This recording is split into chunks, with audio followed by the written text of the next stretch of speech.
The number one question the Novak sales team is being asked by people at the moment is, do we sell now or do we sell in spring? Stay tuned.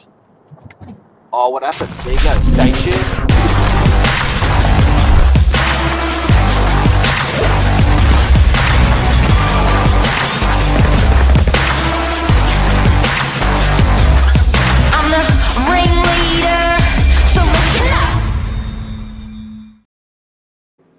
Good morning. Sellers are asking, how are you, Billy Bob, the old man in a young man's body? Yeah, I'm good. I'm just adjusting to the bright lights of Novak fame, the studio lights.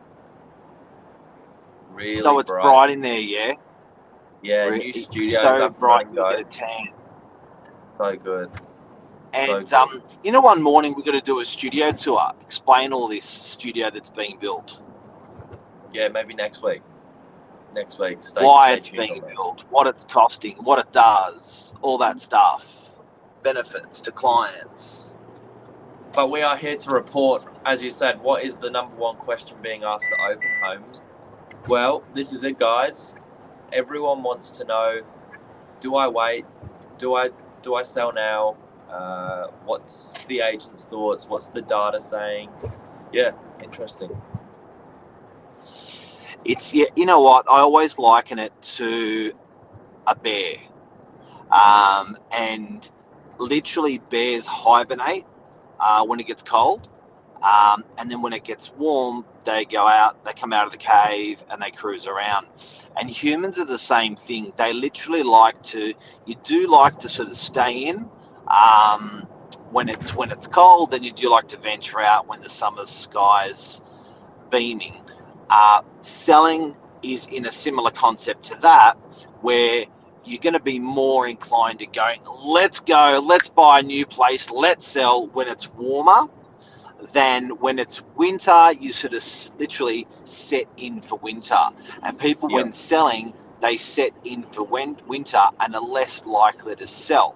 So first of all, it should be noted, volumes are less in a winter period than a summer period. Now, spring, autumn, there are shoulders coming in and out of these periods, but definitely the volumes of the sheer volumes of people buying and selling are higher fractionally in the warmer months.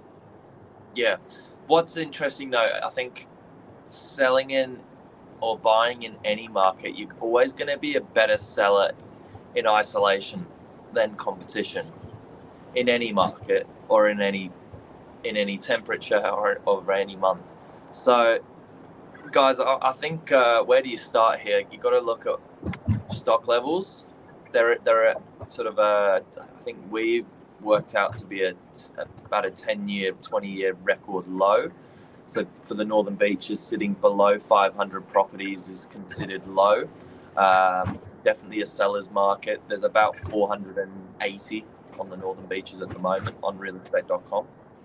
So that's that kind of frames it up as to the stock levels we're looking at the moment. But even more shocked to that, what I found was year on compared to this time last year, we're further down 21.5% on stock levels. So that's RP data reporting.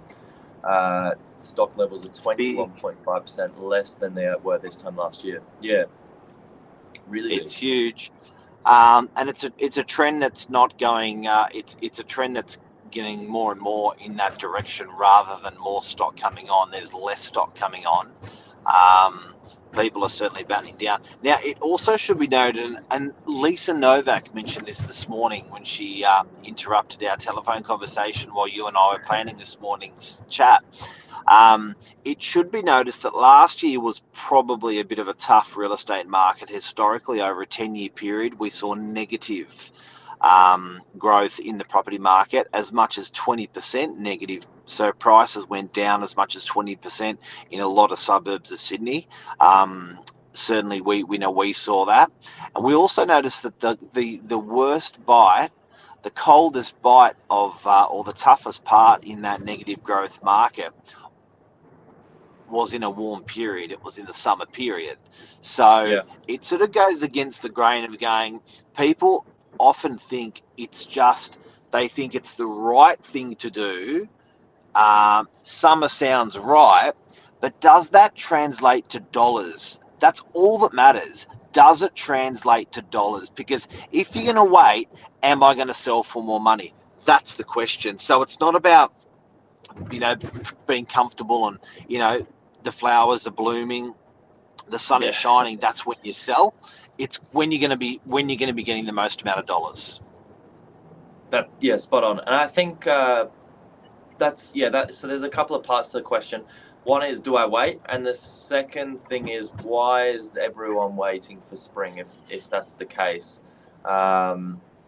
This is I think there's a couple of answers to that, but well, it's dangerous if everyone's waiting. If that is the case, that people are waiting to sell in spring, then that goes exactly with what you were saying before, Billy, about not selling in isolation. So there could be a huge benefit if you're following the herds and following the crowds. There could be a glut of property. You're not going to sell it for as much as a premium. So it could be very, very important that you sell now rather than later. I'll tell you. I'll take a bit of a punt here, and I'll tell you why I don't think we're going to see a crazy difference in stock levels hit the market.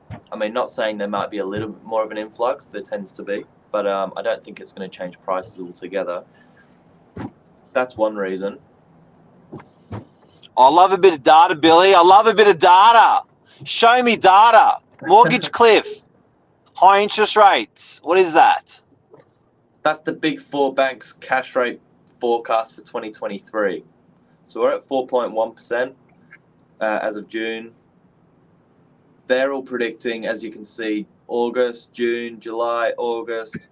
We're going to sort of cap out around, let's say 4.5 to be generous.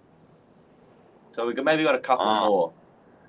I don't think that's going to change people's position as much as having to sell, unfortunately. I think they've weathered the storm long enough to hold on, and knowing that they've got potentially a couple left and then they're on coming back into the bright side.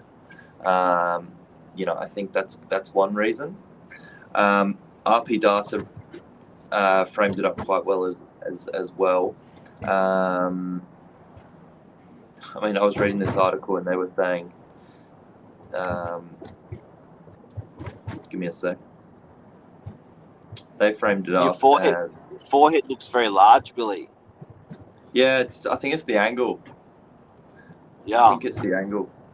See, if I did that, a 40-year-old did that, it would be even bigger as well, because we sort of start going back a little bit there. But but that's one reason. And Big Four banks were reporting 90-day arrear rates as of the end of 2020 was still, I think, 0.5, 0.6%. Not much. Okay. So, in conclusion, I think we've rattled it all around. There's, in terms of the temperature for the property market, there's the physical side of it, the heat, the cold, people are out more, people are out less. There's the fiscal side of it, the financial markets. There's a sentiment side of it as well. So there's how people feel. So I do have to admit, mid last year, people were shocked. And I think people are not shocked anymore. People are climatized. So I think that sentiment in the market was very different. People sort of have confidence that they can feel the direction of the market, whereas they're absolutely blindsided for the first half and mid-year last year. So, all these things can come into factor. All in all, Definitely. When you look at prices over the course of a year, any year, every year, they actually move quite consistently. They don't judder up or down through a winter or a summer. They actually are quite consistent. So for me personally, if I was selling my place, would I choose winter, summer,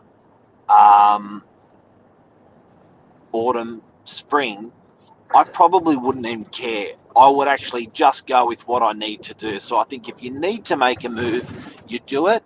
And if you don't need to make a move, hold on to that puppy for a long time. But certainly I think if it's in your DNA at the moment, like Lisa said, if you're thinking I've got to get this done, I feel I've got to get this done, I know I've got to get this done, I think do it now, when you're selling in isolation and not selling in competition with other properties. That's a wrap. I think that's it. If you want to know how May is going, it's been the strongest month. We've seen 1.6% growth. Well, yeah, the property market started recording positive growth in February this year, and month on month it's been positive growth along the way. So, it's better than it was last year, guys. So if you're thinking of selling last year or this year, definitely this year's better. And if you're thinking of selling in the next couple of quarters, I think at the moment, while stocks are recorded at historic low, like you said, Billy, 500 properties on realestate.com on the northern beaches, that is half than what we've seen. Some of the highest periods we've seen is 1,100 properties on realestate.com. So it's really low stock. Sell now. There's your answer. Okay, make it simple. That's it. See you, mate. Have a good day.